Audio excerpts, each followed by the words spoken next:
It is 5 past the top of the hour, and safety concerns are growing this morning after 2 shootings this week, both in highly populated areas of Chicago for tourists and residents. And some city leaders are renewing calls for a youth curfew downtown.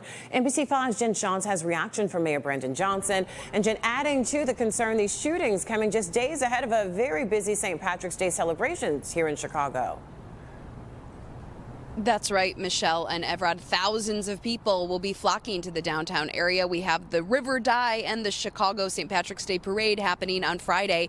And that's sparking concern from many about the 2 locations of these recent shootings, both in places frequented by tourists. One of those shootings happened on Sunday, just outside of the AMC movie theater, feet from where I'm standing, in fact. In this case, Chicago police say a tourist was walking with her son. She was struck by a stray bullet, and there were reports of teens gathering at that movie theater just before the shooting. It's led to new calls from Alderman Brian Hopkins to once again pass his ordinance for an 8 p.m. teen curfew in the downtown business district. We know the incident started indoors. Security kicked the teens out because they were acting unruly, and once they got outside, the violence escalated. Thankfully, she is in good condition.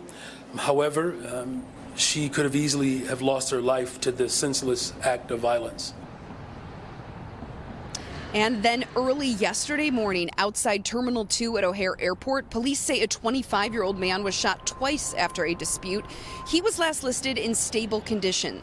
No arrests have been made in either of these shootings. And while it is unclear right now what guns were used or how they were obtained, Mayor Johnson yesterday pointed to illegal guns as the main problem, calling for more state and federal help to address it. We know that once a kid has a gun in his hand for the first time, we are already too late.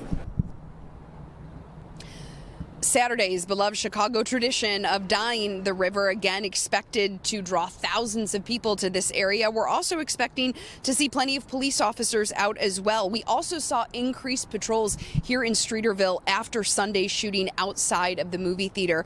Again, that tourist who was visiting from Connecticut is expected to make a full recovery, so that's the good news. No arrests made in either one of those shootings. Chicago police continue to investigate.